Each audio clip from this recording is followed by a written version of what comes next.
here's Brody Brazil. Yep, that's right. You read the title correctly. This is a video about Aaron Judge potentially going to the San Francisco Giants. Now, I know what you're thinking. Wait, didn't the Yankees season just end? Am I trying to pile on the Bronx Bombers? No, not necessarily. Or how about this? Aren't you the A's guy? Are you just going to sit here and say something bad about the San Francisco Giants just because? No. This is interesting to me. Got a lot of thoughts on it, and I want to talk about it here on YouTube. What are the chances that Aaron Judge comes, I want to say back home? He's from Northern California. He's from the Central Valley. But yeah, what are the chances he comes back to this region? Here are my very big thoughts. Beginning with the Giants. They've entered themselves in this conversation. And why not? What do you have to lose by throwing your name in the hat, by giving quotes, by making press and saying that, yeah, we'll match any bid. We're going to match the highest spenders in the Aaron Judge sweepstakes. Like, even if you don't, talk about it. Talk yourself up. Put yourself right back in the conversation and relevancy. What do you have to lose? Even if you don't actually land him, let people know that you're coming up. You're trying to make a big move. So again, the legitimacy of this, I don't exactly know. We'll talk about them clearing up some space financially to do this. And I think they might be well suited to actually go ahead and make these type of commitments financially. But in terms of just being in the conversation, it's only a good thing for them to be in this chatter. So why not put yourself in it? Point number 2, they probably can't afford it. And what is Aaron Judge looking for? The highest numbers I've seen are 10 years, $37 million a year, so $370 total. Now, I don't know about bonuses and things like that in there, but perks, I think they could probably afford this. Of all the teams across the country, and the Giants freeing up some financials the way they have been, like, they might be one of the select few who can actually talk that talk and walk that walk. Now, Judge is going to have a decision to make here, and there will be other teams that are trying to capitalize on his contract and his services. But again, I don't think, I said before, why wouldn't the Giants put themselves in this conversation? I mean, there's some legitimacy to it, right? Because they can actually back it up. They may be able to pay for this where some other teams couldn't. How about the value of Judge? I mean, $37 million a year for 10 years. He's young, right? He's not, probably not even at the peak of his career, not even maybe entering the prime of his career. So I'm going to sit here and tell you that he's probably worth it. And no matter what the cost is, even if it's 10 years and $34 million, or what if it's 10 years and $38 million a year? I mean, the guy is hitting homers like crazy. He's big and strong and showing no signs of slowing down. He's also a very serviceable outfielder. Like, didn't make a single error, I believe, in 2022. So beyond breaking the American League home run record, yeah, I'm going to sit here and tell you that Aaron Judge, of all the people, is probably worth it.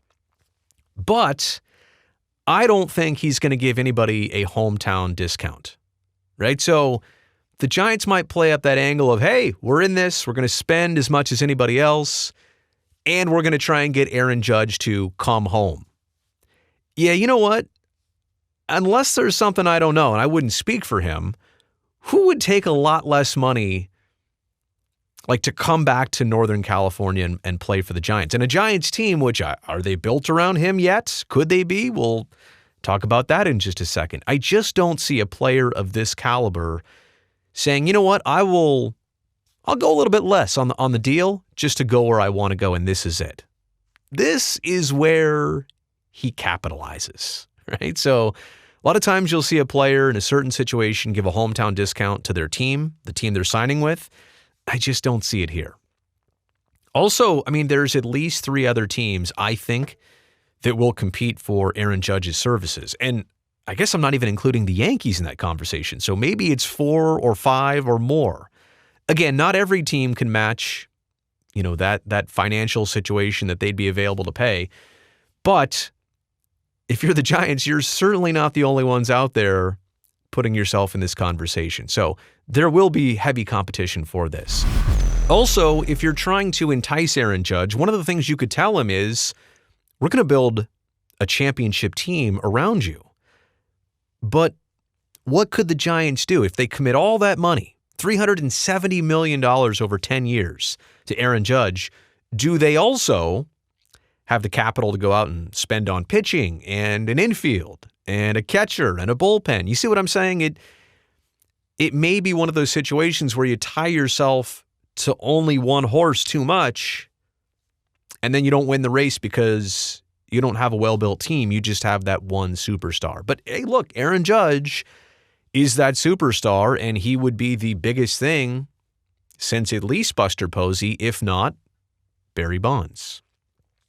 Going back to the idea of signing Judge and the long-term commitment, and yes, he's an outfielder, and yes, he's young, and yes, he's probably got a lot of years ahead of productive play, but I do think this is a situation where now the National League with the designated hitter, this is a situation where it benefits the Giants and it benefits Aaron Judge because he doesn't have to think about long-term only in the American League, so he could just be a DH someday. He could be a DH now in either league. So the Giants definitely benefit from the rule change of having the designated hitter and having that as an option for him. I mean, look at Albert Pujols, right? Only possible way he goes back to the St. Louis Cardinals, gets a chance to break that home run record, or at least get to the milestone of 700, is because of the fact that the NL has a DH now. But let me end all of these thoughts with one overwhelming point. I don't know what it's like to be a New York Yankee these days. Some would have you believe that it's not the best situation or circumstance out there. Like, there is better than being a Yankee. But I got to tell you, in terms of where you are, how they treat you, how they surround you, their history, their track record. Like, if you're Aaron Judge, you want the contract. You want the duration. You want the amount. But don't you also want the huge opportunity to win? And look no further than Mike Trout. Signed a long-term deal. How many times have the Angels even got close? I think he's been in one playoff series ever with the Halos. And it was in 2014, and didn't they get swept by the Royals? No playoff wins for Mike Trout. And they're not going to be back in the postseason, I don't think, anytime soon. So don't you want to make sure that at least for these next 5 years, you're on a team that is going the right direction? Aren't the Yankees right there? Won't they always generally be right there? So that's kind of what you're up against if you want to sign Aaron Judge. But Aaron Judge to the Giants, hey, like I said, biggest thing if you're a Giants fan or if you are the Giants, why not? Throw your name in the hat. Make it very well known that you want to be part of the conversation. Speaking of the conversation, let me know what you think about all this in the comments section below.